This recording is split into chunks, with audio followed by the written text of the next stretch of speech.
今年全球宏观局势动荡，通胀飙升，多国货币大幅贬值，重重压力之下，亚太地区出现本世纪以来第一个主权违约的国家——斯里兰卡。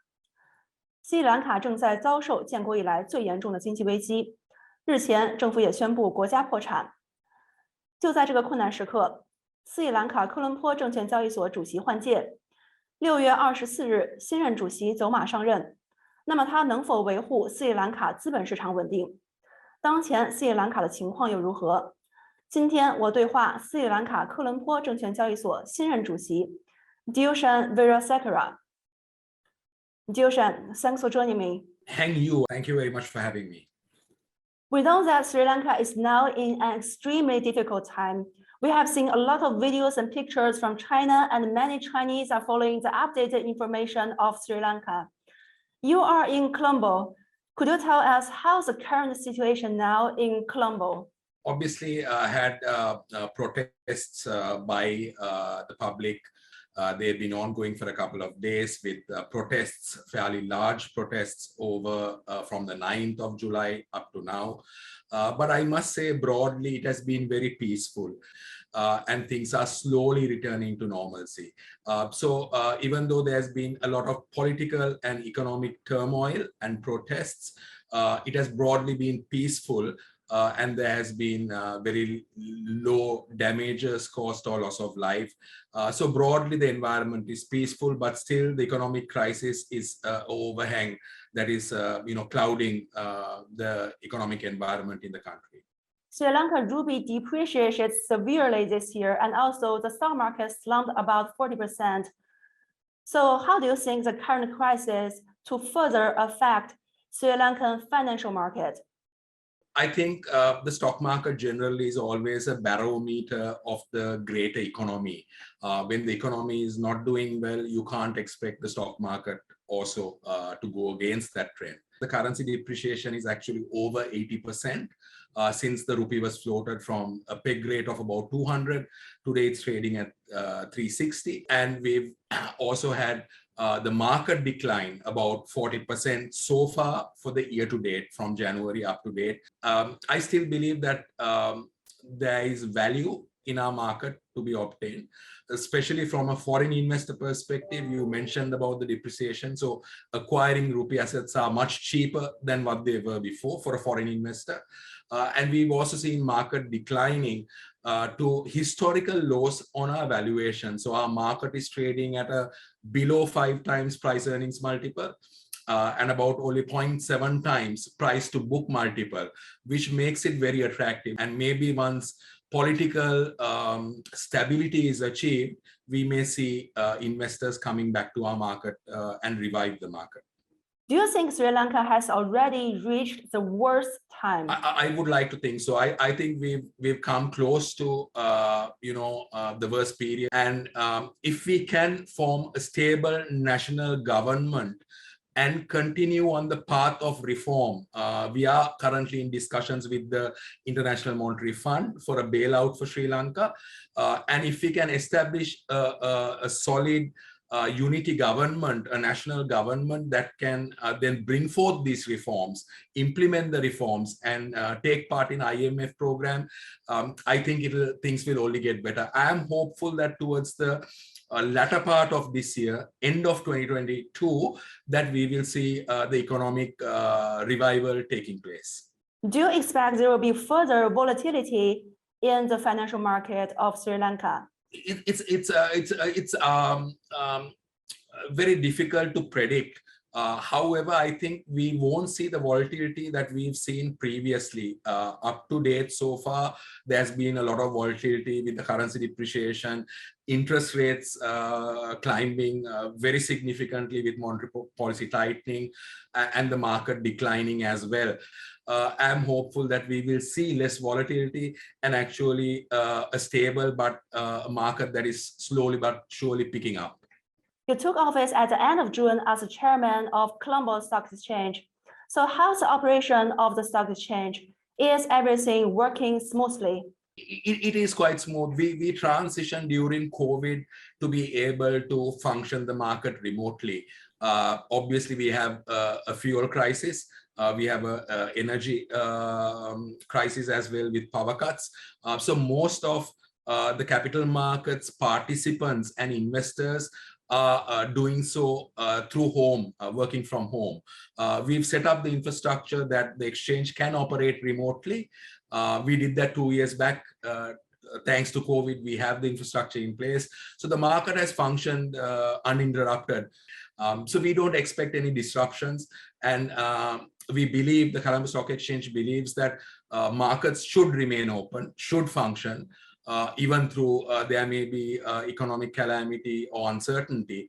Yes, we know that Sri Lanka's stock market closed for 2 weeks in April. So you mean this kind of situation will not happen again? Hopefully it wouldn't happen. I think just to clarify one thing, in April, a lot of people misunderstood the closure. The closure, in fact, was over a holiday period, the traditional Sinhala Tamil New Year, the Sri Lankan New Year, that took away 3 days of holidays. So you only had a 7-day period of a market closure. The closure was not because of volatility or the economic climate. The closure was because of a fuel crisis and a power crisis. So we had 10-hour power cuts back then. We had no fuel. And we felt, the exchange felt, that we couldn't operate a free and fair market for investors to participate. Now, that was the reason for the closure, not because of economic uncertainty, not because we thought there'll be huge volatility. So we did that in April. But having done that, we, like I said, are able to operate remotely. And unless otherwise the fuel crisis or the power crisis gets worse from the current levels that it is, we will look at keeping markets open. Will you implement any measurement to stabilize the market? I think market factors and economic factors is not something the stock exchange can control. So what we will try to do is to remain open, to have a vibrant, a free and fair market for investors to participate. Also to look at and encourage issuers to raise capital through the Colombo Stock Exchange. I don't know whether you're aware, the risk-free rate in the country today has gone over 30%. With inflation at almost 50%. So there is obviously more demand, I think, now to raise equity-based funds as opposed to debt-based funds, because it's far cheaper.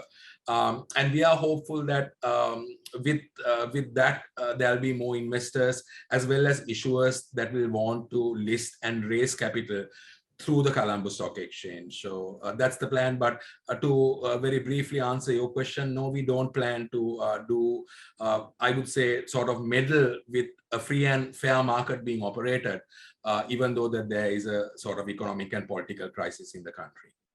Yes, but the market still seemed quite fragile during the crisis. Do you have any long-term management to strengthen the foundation of the capital market? We are focusing on 3 elements for the stock exchange. We have a fairly detailed strategic plan to develop our capital markets to international standards. The first pillar of that is looking at product diversification and infrastructure developments. We are looking at introducing new products, things like real estate investment trust, commodity-backed products, a dollar board, mortgage-backed securities, stock borrowing and lending that permit short selling. The second is to look at the issuer base and try and widen the issuer base, the number of companies listed on the exchange. We are also looking and hopeful that we can talk to the government and convince them to list some of the state-owned enterprises on the exchange. That will increase the market cap. And then thirdly is to look at broad basing the investor base, which is also quite insignificant, with only about 700,000 citizens participating in our exchange, but only about 60,000 active investors of that who at least trade once a year. So broad basing the investor base is also crucial. We are embarking on a strategic plan to do these 3 things, and hopefully with those implemented over the coming year, we feel that the capital markets will be in a stronger place come 2023. The government is undergoing a lot of changes. Do you have any communication with the government? How's the communication going? We don't directly have any communication with the government. The Colombo Stock Exchange is a member-based exchange, and we are regulated by the Securities and Exchange Commission. who is the regulator that sits on top. So we have a very open and frequent discussion with the regulator, updating them on the present market environment. Obviously, the SEC reports to the Ministry of Finance, and those establishments in government are functioning as normal. So even though there is a sort of uncertainty with the top positions in the government, including the presidency and the prime ministership, the other ministries are functioning, the regulator is functioning. So therefore, there is not too much of an impact for the Colombo Stock Exchange. What support do you need the most at this moment? We need to build confidence. We need to build confidence and ensure that investors are protected. So in that respect, our only request is that this current political uncertainty comes to end soon, and a political solution within the constitution of Sri Lanka, which is legal and acceptable to all citizens, is established fast, so that political stability will then result hopefully in the IMF program being fast-tracked and economic stability being achieved thereafter. So our only request is for the political establishment to find that solution fast and to bring us back to talks with the IMF and back to economically stable environment very soon. Given the current situation of Sri Lanka, do you think China can make any contribution to help Sri Lanka to get through the difficulties? Very much. I think Sri Lanka needs all its friends right now, not just China, everyone. We've always been a non-aligned country. We've been we wanted to be friends with everyone around the world, and that is the approach most governments have taken. So China, specifically being a superpower, one of the biggest economies in the world, also has a lot of investment that it has made into Sri Lanka. So we very much hope that the Chinese government and the Chinese people would continue to support Sri Lanka in these very difficult times.